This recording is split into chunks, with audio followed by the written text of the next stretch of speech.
Welcome to RVing in New England, the nation's only forum that puts you on stage with some of the biggest names in the RV industry. And now your hosts, John DePietro and Bob Zagami.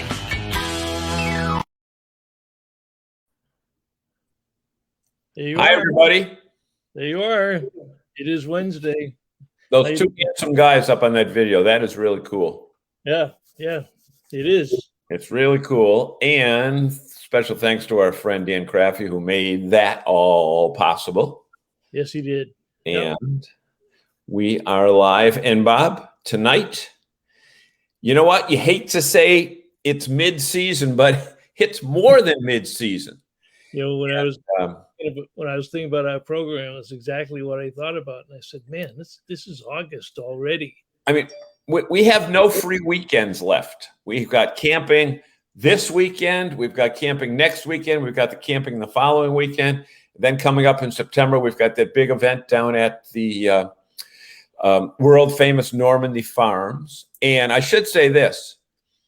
I was at Normandy Farms yesterday because I have some friends that used to play for Kenny Rogers that now play in an Eagles tribute band. And they suggested, I suggested that they stay for a couple of days at Normandy Farms. So they went down yesterday. I went down to pick them up for lunch. And they were absolutely amazed. They said, this is not a campground. This is a resort. And you know what? It was full. It was chock full on a midweek in it's not late July. It's early August. Early August. Whatever it is. And before I forget, I see Tom Zabrowski here. Tom, over the weekend, we met Dave and Daphne, and Dave said to say hello to you. And I know that they have performed at several FMCA events and RV rallies, and they said, say hello to our friend Tom. Now so that Eagles tribute, were they playing at Indian Ranch? Nope. They were playing down in Pennsylvania, and they're playing tomorrow night at North Conway. Oh, I thought I saw them booked. I was thinking about taking May. That's her favorite band, but I'm taking her to see the real Eagles. The real Eagles. Yeah, the real ones. So what do we got here tonight? We got a good group. We got both Polks. Yep, both. And Buddy Bernie. Buddy Bernie's on there. Bernie, I had a great conversation today with William Miller. Thank you very much. And we'll talk more about William later. Jim Roy, great to see you, Jim. Hey, you skipped Mark Polk. Huh? I skipped Mark. Hello, guys. Okay, gents. Don says, I saw you were eating pulled pork. Yeah. Are you eating pulled pork now? Well, no, we did. We went live on Saturday afternoon up at Loon's Haven, which we're going to talk about. I don't know if you contacted Billy. Were you able to reach Billy? Yeah, she wasn't able to join us tonight. Oh, okay. So we were eating. Bob, you missed it. You were down in Florida eating shrimp and alligator. Right. And I was eating one selection of smoked turkey, which was phenomenal, nice and moist. And then we had 4 entries of ribs, which I ate most of, but I gave my wife some. Okay. Nice. She wasn't a judge. She was the photographer. Yeah. And we had some pulled pork, which was out of this world. I hate to say to die for because that's my most unfavorite phrase. If it's to die for, how can it be any good? Okay. And then one more brisket. The brisket ended up winning first place. But as we were chowing down on that food, we all said, Zagami, you missed out, buddy. Yeah, but you missed out on the alligator. I wouldn't have eaten the alligator even if I was with you. Oh, you see, you're a chicken. No, I would have eaten chicken. I wouldn't have eaten alligator. Alligators are good for belts and wallets. It was a different fisherman's platter. Yep, you're right. Yeah, it was good. Yeah. Hey, get this now. This is one of the better restaurants in Naples, right on the water. So they have Maine lobster on the menu. Now, the price up here now, right off the boat, is $6.99 a pound. Yeah. Their lobster, 1.5 pound lobster at the restaurant, was $49. But they had these specials. You could add a Maine lobster tail to any dinner that you order. One lobster tail is $32. Two lobster tails is $64, and three lobster tails is $96. And Bob, I think I'll wait till I go home and take it off the boat. I'm going to quote our friend Pete Daniels, who said on Facebook, "That's a lot of money for a piece of tail." Did you see that? I saw that, and I chose not to respond to it. Well, so, I chose to see it and talk about it right here. Right. It's nice to see that Pete has a sense of humor. Yes, he does. Let's just hope our audience does. Yeah. Dante's on. I'm having breakfast with Dante tomorrow. He thought it was today. I went back and checked my log. Did he show up at the breakfast place? He did. He was sending me texts and saying, where are you? You're coming. How did you forget? I didn't forget. Audrey, nice to see you. Bernie, hi, Dante. Tom Zabrowski again. Tom again. Lisa, hello, everyone. And good evening to all of you. Frank Cates, listening in again from North to Boston. And Jerry Plant, who the hell knows where he is these days? Hello from the campground at the truck. Where are you, Jerry? Campground at the truck shop. I hope that doesn't mean that the motorhome is having some repair. No, I think that means truck stop. Huh? I would think that is truck stop. Truck stop. Yeah, I'm guessing that. But Jerry, just tell us where you're at. Yeah, and it's very important to point out, Bob, that when we have shows like this, audience participation is what makes them great. And as I look down here, I see Frank Palange. And today I was in Agawam on another occasion, and I stopped into V&F Auto and talked to Frank and his wife and his daughter, and he has a marvelous business there. And he told me he showed me a picture of his 46-foot mobile suites fifth wheel.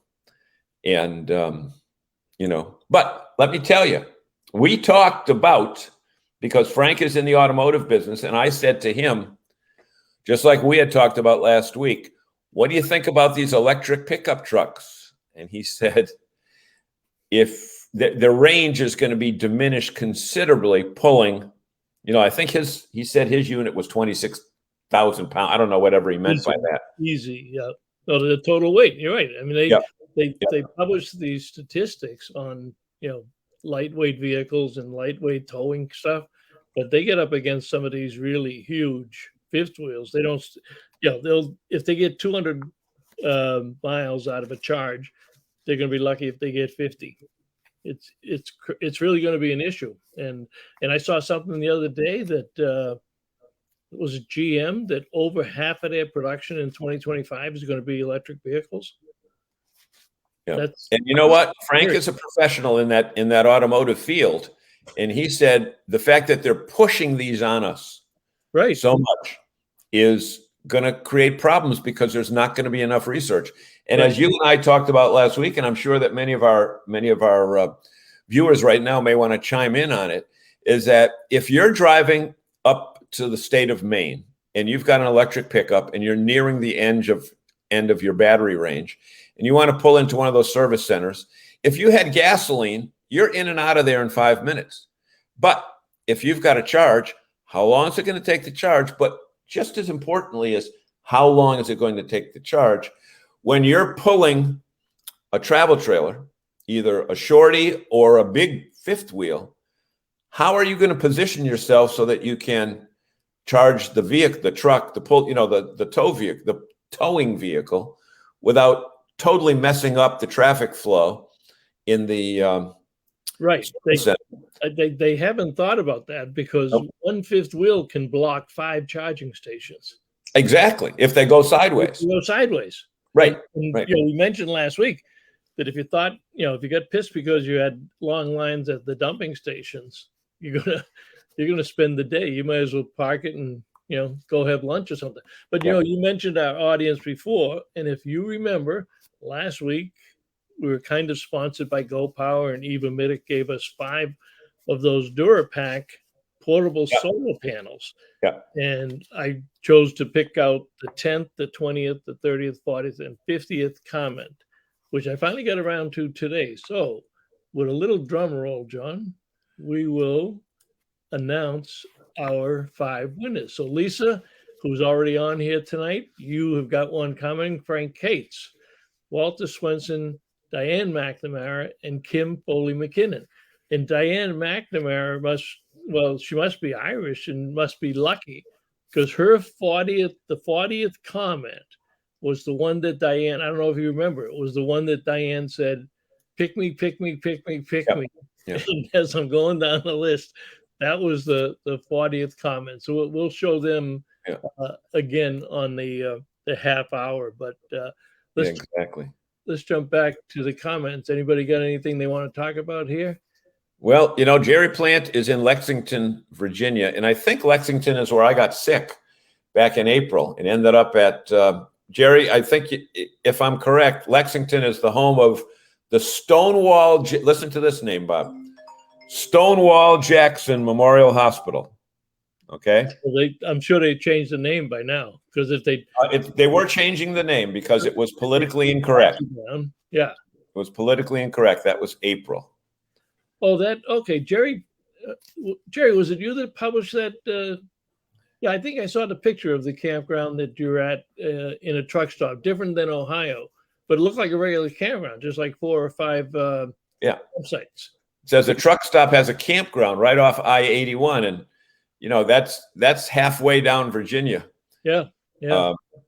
From that end of it, I don't know if Jerry is heading north or heading south, but he's been spending time down there. Bernie wants to know if there'll be a charge station in upstate Maine, and is it cheaper and cleaner to produce the electricity rather than just using gas? No, it's not, because you need fossil fuels to run the generators that run the charging station. So there's a big controversy about that. Hold on. You're making a political judgment on that. Now, how do you know that they didn't do extensive research right down to the last penny as to how much it cost for a kilowatt of electricity versus a drop of gasoline, Zagami?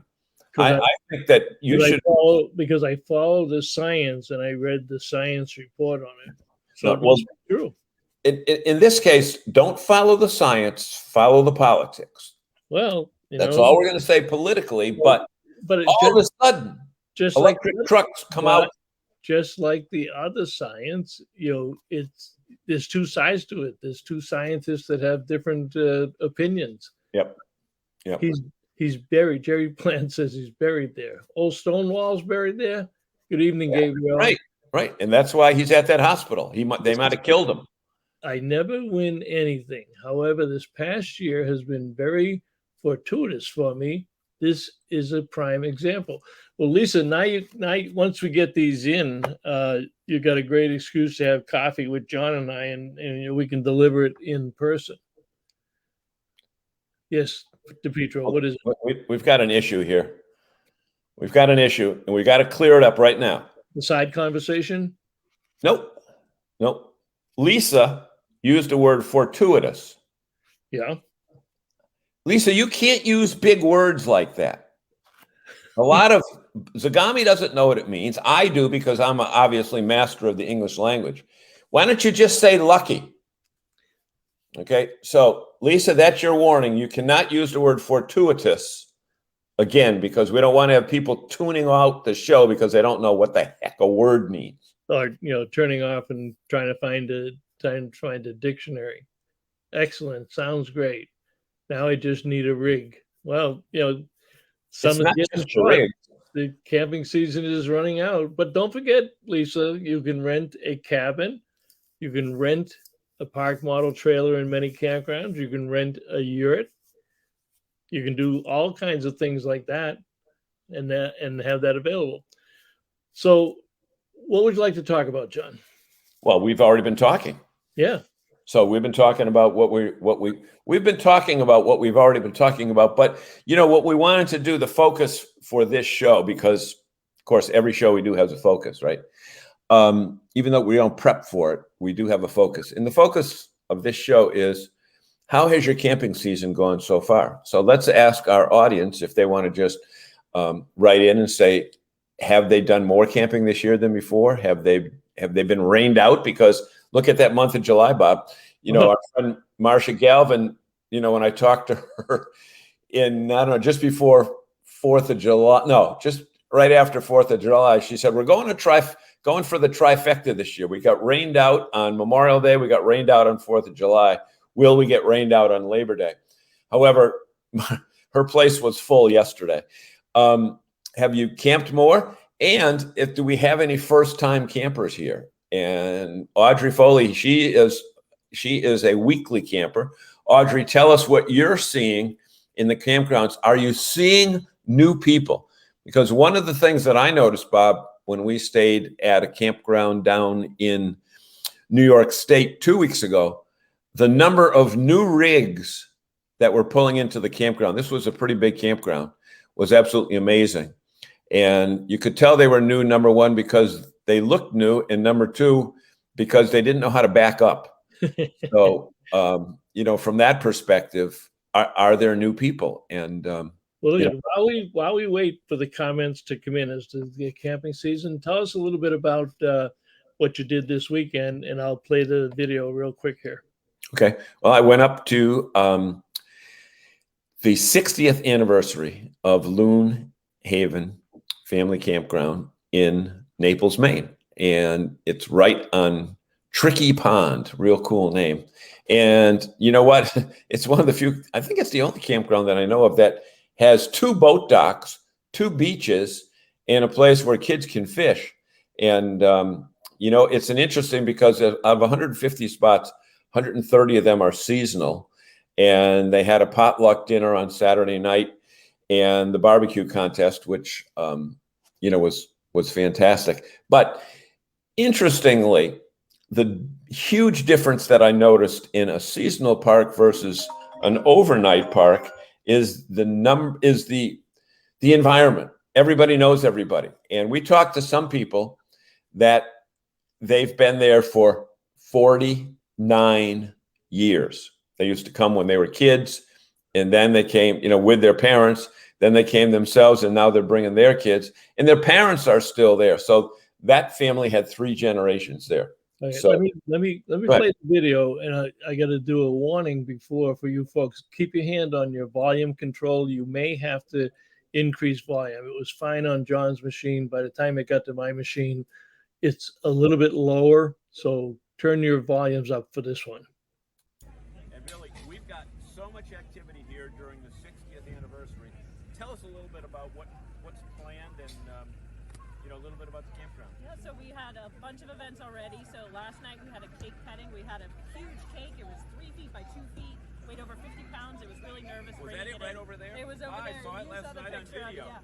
So we did that, and then we had some music playing, and then today we have the dunk tank going on that's behind us. Yeah. We had a craft fair, and then tonight we have judging for the potluck that we have going on, the smoke-off. And John's going to be one of our judges. Yep. So he's going to be judging this. So we have 8 teams doing that. And then we have a potluck, hamburgers, hot dogs, and everyone's bringing sides. And the main event, besides John being here, at 7 o'clock, Dave and Daphne from Tennessee will be playing on the stage here in front of the store. So excited for that, for them to come up here and bring that music. 60 years of camping, it's really exciting. Here's the thing that I noticed when I walked through here. This doesn't have a campground feel. It has a resort feel. And everybody, they don't have a space. They have a yard. And, a lot of seasonals that they've added onto their official RV thing. And they've got their name in front of the house. And they've got signs of their dogs and everything like that. It really is more of a community than a campground, a transient campground. It absolutely is. And some of these seasonals that are here, they've been here since the campground opened in 1961. They've passed it down, to their children, to their grandchildren, to cousins and things. So we have a lot of family here, and that's why we're Loon's Haven Family Campground, because it is a big family. Yeah. And here's another thing that I noticed that you probably didn't even notice, but You've got the beauty of waterfront without having to deal with the crowds going to the seacoast. That's right. That's right. Yeah. So we're the only campground on Tricky Pond, so that's really nice because it's just us and the few private houses around. Come and enjoy the water. Bring your boat. You go kayaking, swimming. When you got docks, you got kayaks for rent. You've got a beach. Yes, 2 beaches. 2 beaches. 2 beaches. Okay. Yep. Etc. Yeah. So I don't know. I just think it's a cool place to be, and this year you're busy. Yes. But we should start calling soon for next year. Yes, right? Very soon, especially if you're looking in July or August. You should start calling now. So that's the story. It's the 60th anniversary weekend at Loons Haven Family Campground in Naples. Not Naples, Italy, not Naples, Florida, but Naples, Maine. the great state of Maine. See everybody. So is Billy Italian? She weighs her hands as much as you do. And that's a good question. I really didn't notice that because I was only watching myself. Well, yeah, of course. But we do have some pictures that you did send along. Actually, that were in the. That was in the store. That was in the store. Okay. Yeah.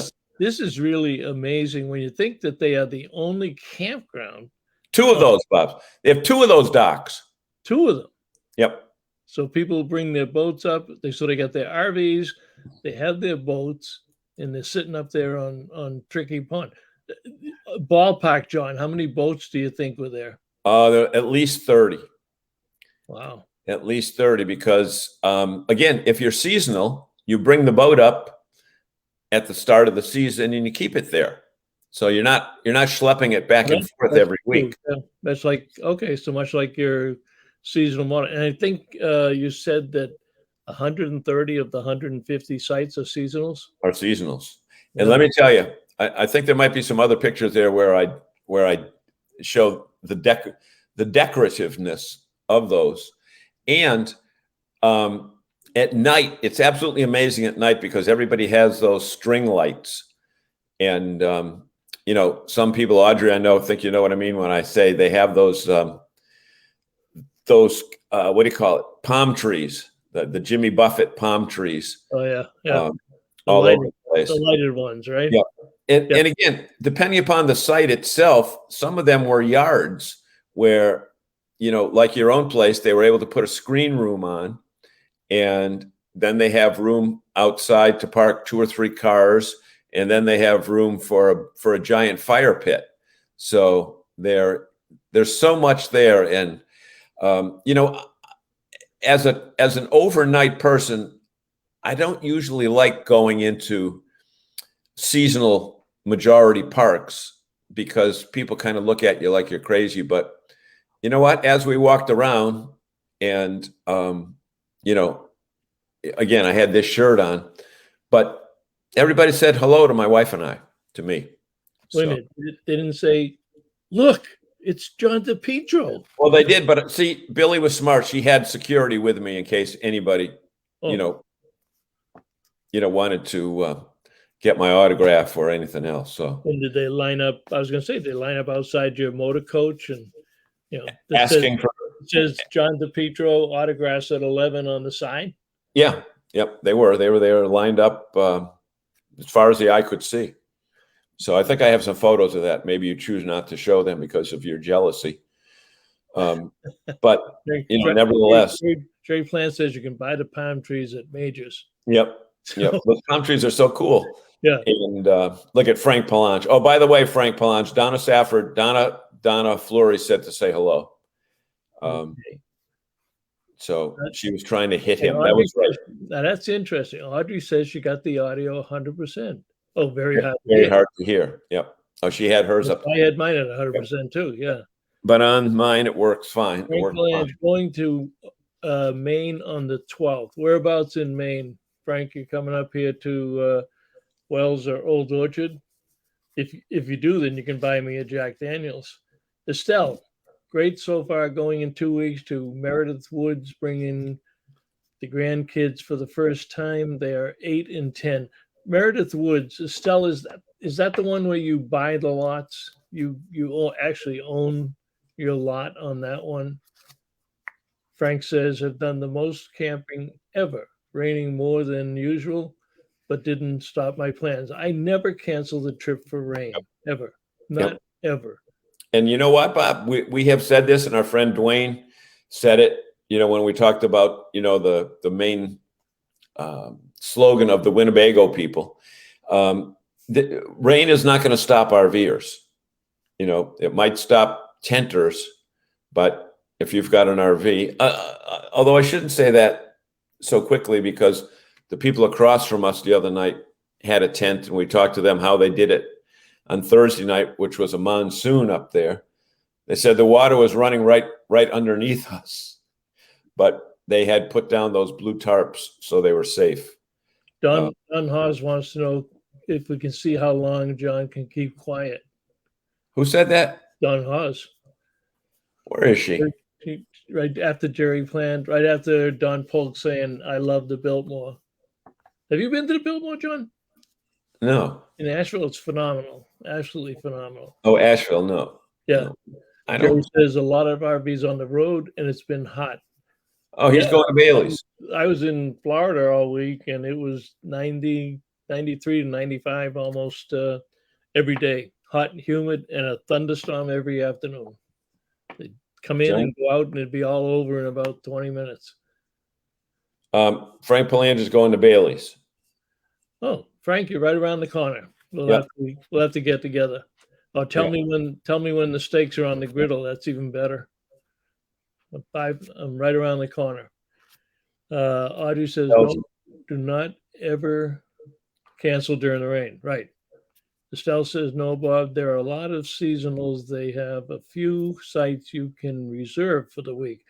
What is the one? Is it Danforth Bay? One of the units up there. I thought it was Meredith Woods. You can actually, it's like a condo. You buy the lot rather than lease like I do. Frank says for sure. All right, Frank. I didn't see that note about the Biltmore. For some reason, I don't have that. You know what I'd be curious for our fans to comment on here is, are you seeing any, we know the campers have not been educated the right way, and that's our fault as an industry and trying to teach them campground etiquette besides selling them the RVs. But have you noticed any physical altercations in the campgrounds? And the reason I asked, there was another situation on an airplane in the sky where they had to duct tape a guy to his seat because he caused so many problems. There was one last week where it took 5 people to take the guy down, and the air marshals met him at the end of the flight. But when we start seeing this stuff, you're seeing, people fighting Target and Walmart, and I see it on the airplanes. I have not personally, our park model resort is pretty quiet. We haven't seen anything, but I have to believe that if we got people willing to fight at 30,000 feet or over some stupid item on a Walmart counter, at some point it's going to carry over to campgrounds. I'm curious if anybody this year has started to see it that much violence and destruction. Well, Bob, you know what? If you recall the conversation we had last, I don't know, it was October with Galen Bailey. The place was closed. Remember we had that conversation? Yeah. We took some pictures, and he said that several of the campers, the new campers, needed to be, reminded that from 10 a.m. to 8 p.m. is quiet hours, and they thought that they could party all night long. But he never mentioned any people duking it out from one campsite to another. I've never seen that. No. And I've never seen even anything come close to that where campers had words. But maybe our audience has seen that. Yeah. And that's a very interesting observation. While we're waiting for our audience to talk about that type of thing, one of the stories that's in Woodall's Campground Magazine, which is actually, this was written by our friend Ben Quiggle, who's the editor-in-chief, and also appears regularly on our other show called what, Bob? The Camper Report Show. Report show. Ben is saying 1921. 2021 is a year many owners have never seen before. Listen to this. KOA had huge projections before the summer started. Okay. They changed their projection by nearly 500,000 people. They said 53 million households would be camping in the year. And now they moved it up by almost, well, not by almost, by 500,000 people, 500,000. That's a 5 million increase over 2020. So they also said that in the month of July, 24 million people camped. Okay. And this is estimates up from 4 million in May and 4.8 million in June. And, 24 million taking a camping at some point in July. Impressive growth among new campers, with the new camper segment estimated to reflect 4.9 million by the end of the year. So the thing is this, you said it so well. We need to do a better job of educating new campers on two things: the utilization of their RV, whether it's a motorhome or travel trailer or pop-up, whatever. And secondly, campground etiquette and campground behavior. And, also how to back in, how to put the slide out when there's not a tree there, how to use those big hoses that go from a little hole in the ground to the back end of their unit, and so many other things. But well, Frank says, we were talking about fighting and asking for their comments. Frank says husbands and wives fight all the time while backing. Yep. While backing it up. Parking and doing that. Frank says there was a situation when I was at the Cape in July. The guy refused to leave when his time was up. Police called in. Most unusual. I never saw it before. Well, that's exactly my concern, Frank. We haven't seen it before. We didn't ever expect to see it. We didn't even know it happened. But we're seeing it in so many, when people are so brazen that they'll walk down the street and attack a policeman, then all bets are off as far as this society. And some of these people may be some of these first timers that are finding their way into campgrounds, but there's going to be incidents. We may not read about them this year, but mark my words, that has to carry over into campgrounds. And I wonder, the campground associations, when they talk amongst themselves, that's going to be a topic of next year, because let's face it, campgrounds are not prepared for civil unrest. And No, now with they're the not. mood of, people, people stand around, if they attack an old woman in New York, they've done it so many times this summer going down the street, they attack an elderly woman. Do they go and help the elderly woman? No, they go to their cell phones and they film it. They don't help the person at all. So if we fast forward a year or two and we have these issues in a campground, are the neighbors just going to film it and put it up on some television station, or are they going to jump in and help them? So there's a lot of issues there. It's going to be an interesting topic going forward. Bernie says, absolutely, John, campground etiquette needs a podcast. Yep. Well, Bernie, you've got a podcast. So when are you going to talk about campground etiquette on your podcast? Get a hold of Marsha Galvin and let her talk, or any of the campground owners up there in New Hampshire. Get a hold of Scott Silver over at Cold Springs RV. Besides being an RV dealer, they also have a 5-star RV campground right up there in Ware, New Hampshire. Okay, Lisa says, just saw this week that some places won't allow rigs over 10 years old. Is this true? And what places?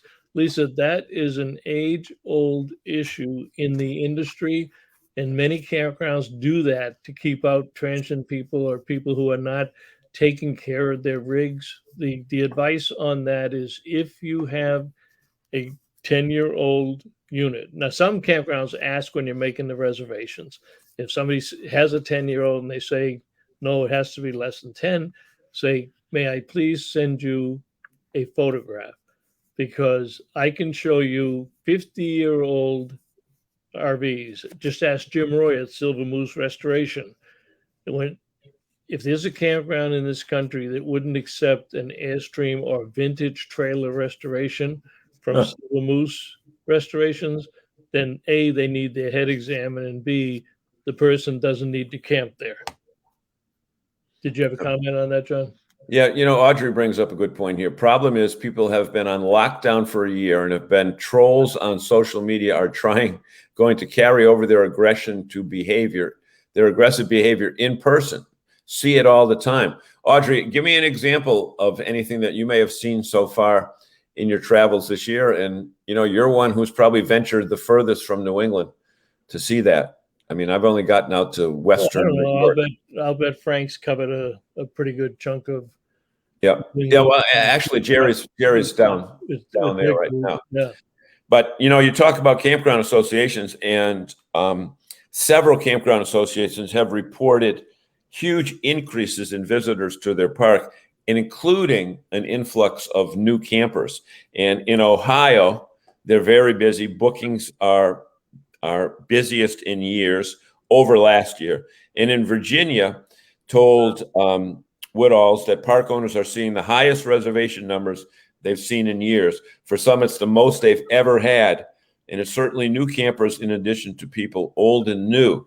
Now, another thing that we're finding is that people are taking longer trips this year. So if they've got 2 weeks of vacation, rather than 1 week here and 1 week there, according to a couple of the campground owners, they're staying for longer periods of time, especially if it's a centrally located campground that they can use as a base and then each day go to different trips. Yeah. So Frank Cade's got a comment. I've heard this before. He says, what have you heard anything relating to refusing cargo trailers converted into nice campers? I have heard some campgrounds won't take cargo trailers, even though the inside of it has been adapted by a do-it-yourselfer.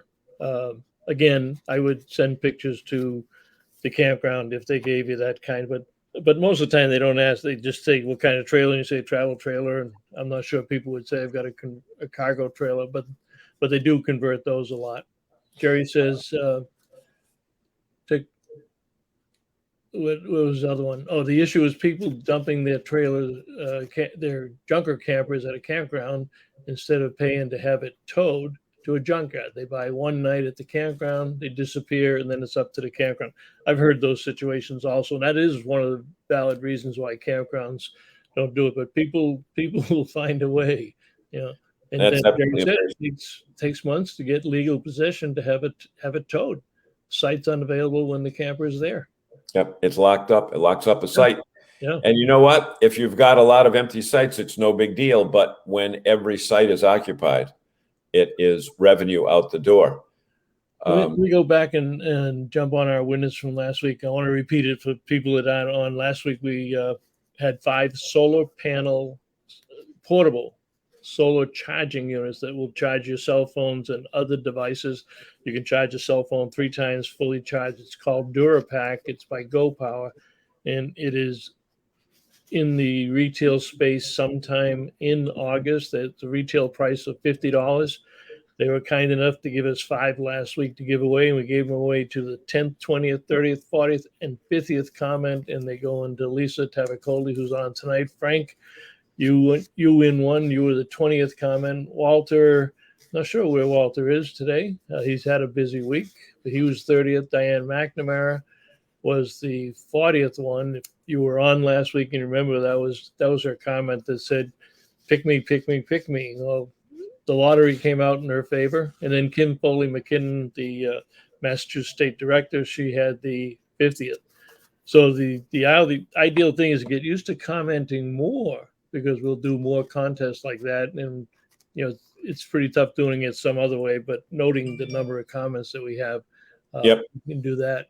Yep, good point. Hey, Bob, while we're talking about camping, we even have this report from camping in foreign countries.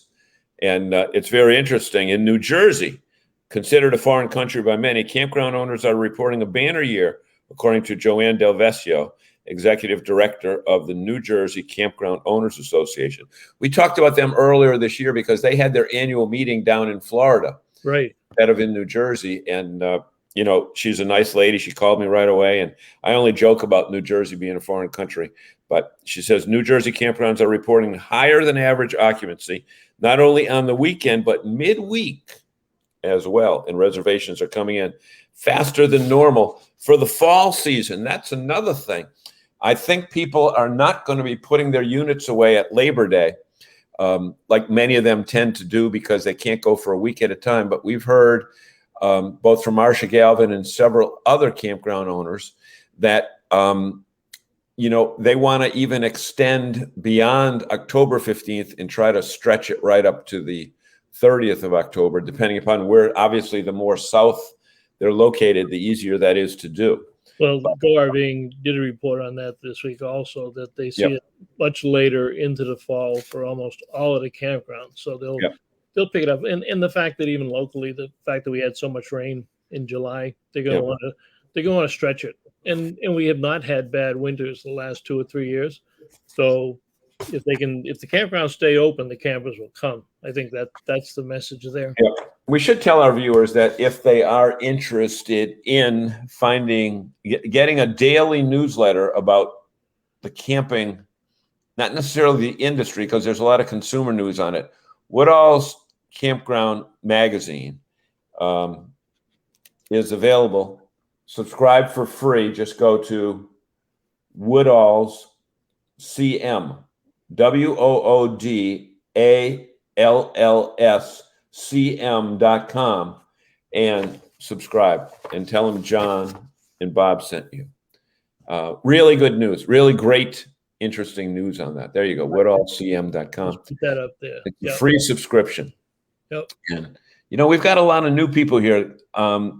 When I monitor Facebook, it says like Dennis Spencer is watching, although he doesn't show up here because he's not commenting. So Dennis, we've got Dennis Spencer and Mary Bracco /Ott. Mary Bracco. Mary's she was our rep for a couple of different companies, and I forget what she is doing now. She's been in the industry all her life. Her dad used to own Camper's Barn up in New Hampshire years ago, and Mary's been a rep, and she knows all of our dealers and stuff. Yep. Jump on and comment, Mary. Tell us how you're doing. Tell us where you're doing it these days. Elaine Parker, tell us where you're watching from. Well, Dennis Spencer said hi. Dennis, tell us where you're from, and if you're a camper or part of the industry, because we have become. Okay, Mary's working for Charlie Folan and the guys up at Folan Sales up in New York, up in Syracuse, Utica or Syracuse. Nope. Well, if she's from Utica, then she would do what we did last week or 2 weeks ago. We went to Delmonico Steakhouse and had a great steak.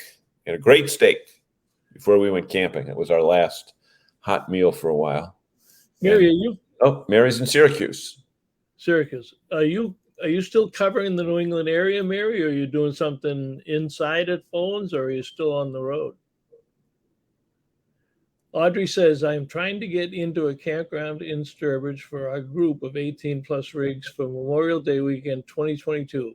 When we first contacted them, they were amenable to accepting our group, but now they keep blowing me off. Now, is that the new campground? The former Jellystone? Audrey, tell us that. They don't want to take reservations for 18 rigs? Wow. That you know what? Hey, grab the money up front on the road. Mary is on the road, Maine to New Jersey and most of Pennsylvania. We just saw Mary at Majors just last month. Okay. Okay, Audrey, that's the place.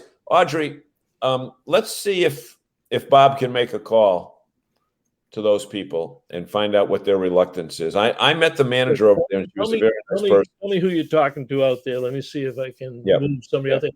And Mary, we're long overdue for a lunch. And I can't remember if I bought the last time or if you bet the last time, but seeing that you're working for Folan, he's got plenty of money. So just tell him you want to take Zagami out to lunch next time you come to New England. And I'll tell you what, if you do that, we'll even bring John along. He lives right out there in Worcester. We can go to that same place. That manor that we met at the last time, Marcus Lemonis tried to buy it when he bought Camping World in West Boylston, and he thought he had it. He was going to expand the lot, but at the end of the day, the family said they weren't going to sell it, so it is still there. What did you say we'll do with Mary? Have lunch with her. Whereabouts? I was thinking the manor next to Flags. That's the last time I had lunch with her. It was over that way. She was visiting Flags. So Okay. but we can pick someplace out near the area. Yeah, the McDonald's across. Saw this in Yeah, this the is latest RV travel. Thought it was intriguing, although I'll probably already know this. U.S. Bureau of Labor Statistics reports there are 15,150 technicians currently employed in the United States. While certification is not currently an industry requirement, fewer than 4,000 technicians hold a certificate. And with many current technicians approaching retirement, the industry will continue to see a shortage of qualified workers. Well, hopefully not, Don. You know, we got NRVTA down there. You guys, you're well aware of that. You're involved with them. We got the Florida Academy. We got RVTI in Elkhart. The numbers aren't there that we'd like to see, but that's a two-way sword. If the dealers don't send their technicians to training, we can't train them. And right now the dealers are busy and they don't want to do shows. They don't want to send the technicians away for the time being. So the success of the program will be in getting the high school people right upon graduation from vocational school, getting the people coming out of the military, and they're still very young coming out, or retired people that want to have a part-time career. So the industry is working on it, and to their credit, they've done more in the last 5 years than they've done a long time before that. So, Bob, looking at that Sturbridge place, Audrey said they keep telling me they don't have the rates yet, so they can't book us. But they can book the people, hold them, and take a deposit. I mean, that right. and given the option of cancel. Why would you walk away from from given the option of okay, I'll take your rate, but it's subject to changing. And I mean, it might be $5 more, but it's not going to triple, right? Right. When we announce the rates, if you don't want to come, we understand. We'll give you your money back, your deposit back, because we'll rent them to somebody else. But why would you not put the money, put the reservations on the books now? Yeah. And Frank says they're not very customer friendly or responsive. Now, the funny thing is, are you talking about the Sturbridge Park, Frank? Yeah. Like I think Frank is either going. No, he was there not too long ago, if I recall. Yeah, he was when we talked today. But says, I book Bailey's when I leave for Mother's Day weekend the following year, so she books ahead for the year with the understanding if the rates go up, I pay the difference. Of course, that's no big deal. It's no big deal. Yeah, no big deal. They've got your credit card on hand anyway. Yeah, Frank says yes, yes to that. The other, Bob, you know what we teased, and we haven't talked about it yet, is the big news that Lippert has just acquired Furrion. That is huge.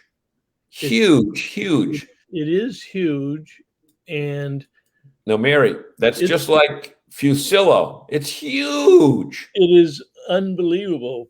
Lippert actually had a distribution agreement with Furrion when they started to make their waves in the industry, and then they broke apart. But now Lippert is in a definitive agreement to acquire Furrion, and that shocked the industry. That was a lot of these things that we see every day in the industry don't shock us, but that one hit the airways, and everybody's been talking about it all day long.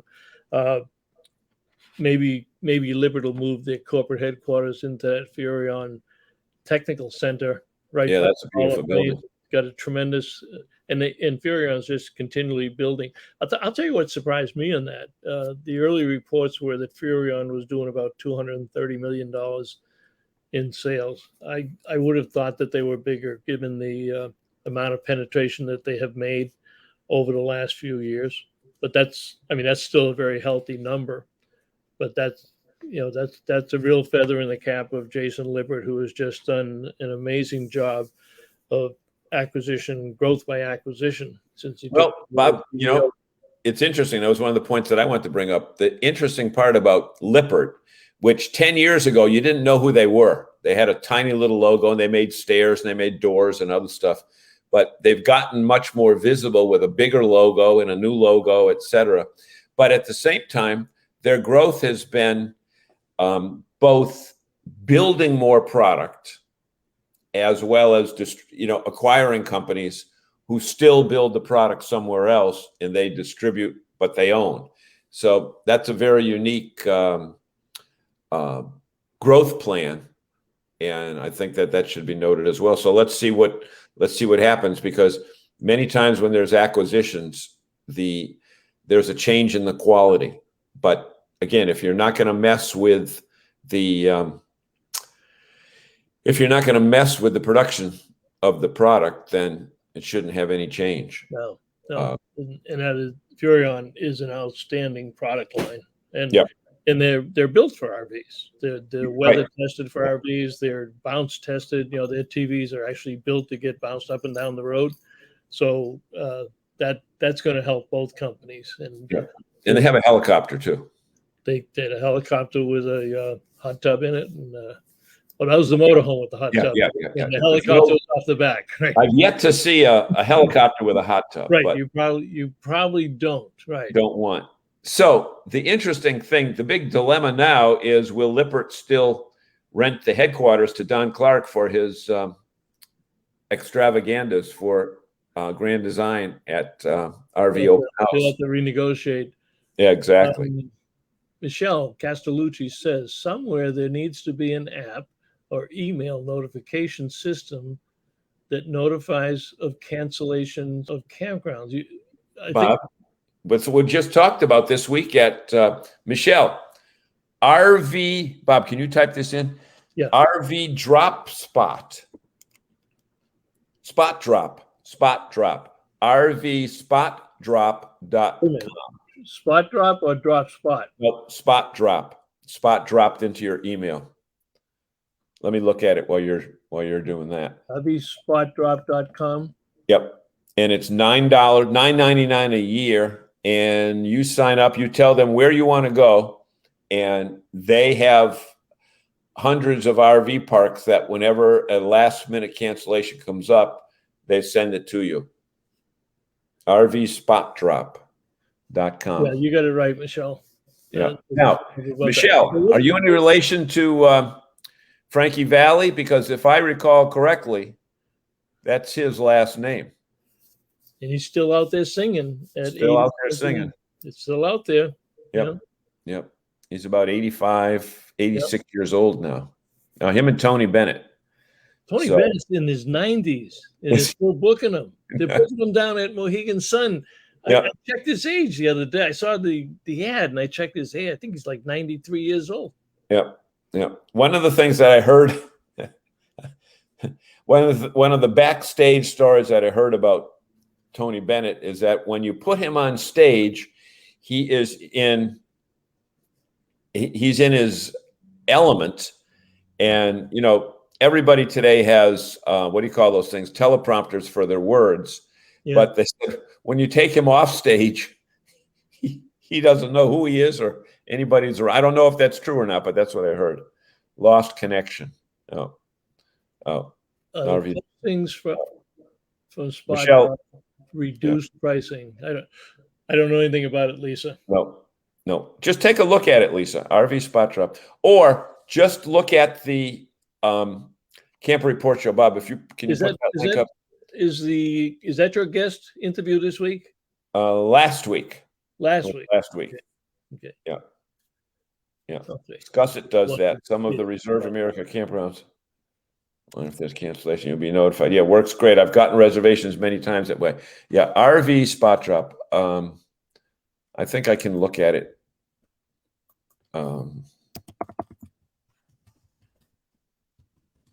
Yep.